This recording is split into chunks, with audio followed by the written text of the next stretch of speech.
What's happening, guys? Jet Tila here from Mr. Bing's, and today we're gonna make drunken noodles, but the plant-based version. We're gonna go from sauce to mise en place to fire, and I am cooking on home sizes, but I will teach you how to translate this to production cooking.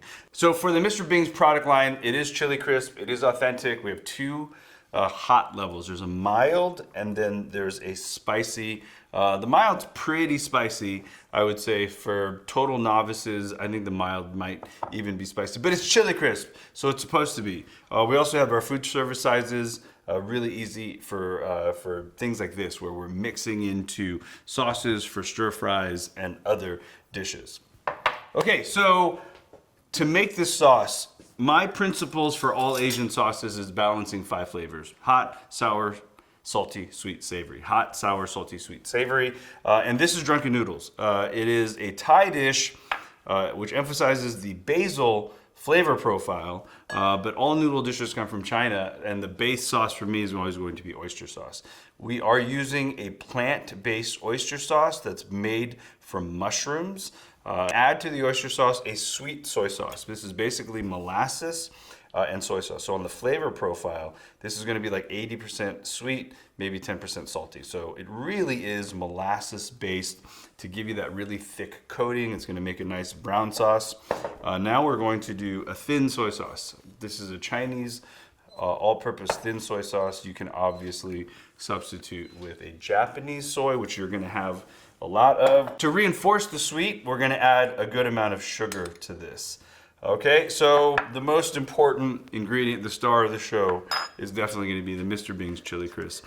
I'm going to use mild here, but you know your audience. If you are serving a group that really likes hot, I would just go for the hot all the way around, but a good amount of chili crisp. That's your sauce. And although I am doing a smaller portion, we're going to give you recipe support to go up to hundreds. So the way I would do it is take a Cambro, all the way up to a large Cambro, weigh all your sauces and sugar into that Cambro, use an immersion blender, and then just stick blend it, and we're gonna cold mix this sauce. No need to bring it up in heat because there's no starches in here. So that's it, there's your sauce. This is gonna hold cold or hold room temperature until you need it. I would put this in the production schedule the day before, a few days before, because this holds really well. Okay, mise en place, outside of saucing. I've got onions, grape tomatoes. You can utilize any tomato product that's in the kitchen. Basil, this is Thai basil, but I've cooked around the world this dish, and I've used Italian basil. It's going to be totally fine. And the tofu product, or the protein product, is going to be totally up to you. I have a baked tofu here, and this is a savory coated baked tofu, but this could be white tofu. This could be more pressed out tofu. This could be fried tofu, seitan. This could be any of the plant-based meat substitutes there. And then finally, the noodle options. You're gonna have two. Authentic noodles are going to be this. So if you're cooking this in Thailand, you're gonna be using your fresh rice noodles here, okay? And you're gonna want, kind of the package should be pliable and bendable. And that's gonna tell you this is fresh. If you don't have the noodles that are fresh and they're a little on the hard side, stick them in bag in a steamer for about 2 to 3 minutes, either combi steam or full steam, and they're gonna come back. You pull them apart. You wanna keep them a little oiled for your station. You're good to go. If you cannot get fresh noodles, you're going to go to a dry rice stick noodle, which is the pad thai noodle or the pho noodle. I want you to use the XL width, all right? Extra large, it's gonna be the probably, I'm guessing, what do you think, Tad? 4 to millimeter is what I'm thinking. It's gonna be on the wide side. Soak this in warm water until pliable. So it's not gonna feel the softness, but it'll be totally pliable like these noodles. And you're gonna fire this dish like so. Okay, so it's time to fire this dish. Yes, I'm cooking it in a home pan. Your options are going to be tilt skillet. Your options are going to be flat top. Those are my favorite options, or rondeau. Those are my 3 in production kitchen. And the sequence is exactly the same. Get your piece of equipment hot. Don't be scared to use a little bit of fat. here, and I'm just using neutral oil, which is going to be canola in this case, but any of your stir-fried neutral oils is going to be fine.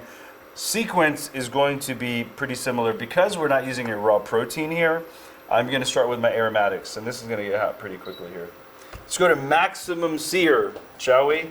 Most important thing to protect is the integrity of the noodles if you're using fresh noodles, right? That's going to go in later because you don't want to break these down, right? The whole experience of eating noodles is having long, intact noodles for the experience. I've got white smoke. That's the time I'm going to start here in the pan. And then I'm going to go with the trio. I'm going to go chilies, garlic, and onion. And I'm going to start by really extracting the flavor out of those. If you're getting enough heat and you're still searing without the cold products snuffing out that heat, let's go right into the protein. There's nothing raw here I have to worry about coming to temp at all. So I'm using eggs for this version. So what I usually like to do on a flat top or a rondeau or anything, I like to do what's called hot side, cold side. I'm gonna get the fat centered up against this bare area. This is whole egg. This could be liquid egg. This could be breakfast service eggs, yesterday's eggs. It doesn't have to be whole egg here. This could be scrambled, held. This could be cartoned, whatever you want, all right? I'm just showing you the gold standard on how I would pick this up in a wok or a one-time recipe, but you don't have to do this. I like to go noodles into eggs, okay? Fresh noodles will cook faster. If you're using the reconstituted rice stick, obviously this will take longer, but because I'm using fresh, I'm getting those noodles coated. I'm getting the noodles to absorb all that egg, and this is a really nice kind of a Chinese stir-fry technique here. The egg coating is actually going to keep the noodles from sticking on the hot pan, okay? That little bit of fat or magic, that protein. If you notice, I'm scraping with silicone, and it's coming right off. Even the little bits are starting to stick, they don't hold, okay?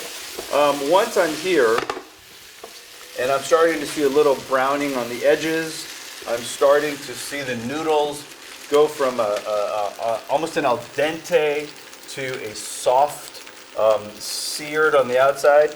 You're going to want to go to sauce immediately. These will overcook.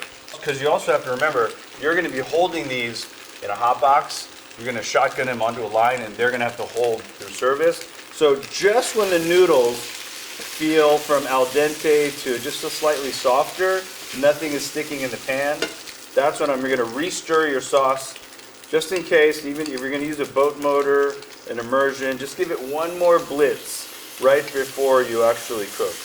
And your recipe will have the weights and proportions correct. You won't need to eyeball this. I do recommend you doing a test batch by weight, and just in case you're using a different oyster or a different soy, you might have different salt levels. Do a one taste through, adjust the batch that way, and you're good to go. So the noodles have absorbed the sauce, the onions, the tofu, the chilies are all cooked to perfection. Nothing is sticking. The final two items are going to be the Thai basil and this cherry tomato. It's totally fine if you're using grape tomatoes. It's fine if you're using Roma tomatoes. This is a really nice way to utilize a product and your mise en place. So all I'm trying to do is wilt this basil. I'm going to turn off the heat, and it's time to plate.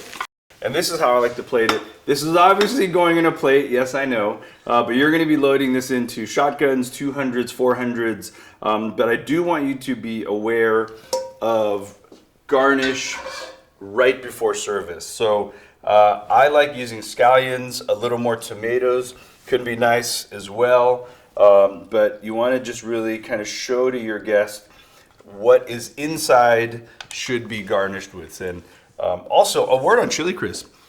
This is made to be mild, kind of for your entire guest. You can pump up the chili crisp in there, make it really spicy. You can pump up kind of the basil to make it more herbaceous. There it is, vegetarian drunken noodles. I am Jet Tila on behalf of Mr. Bing's, and we'll see you on the next video.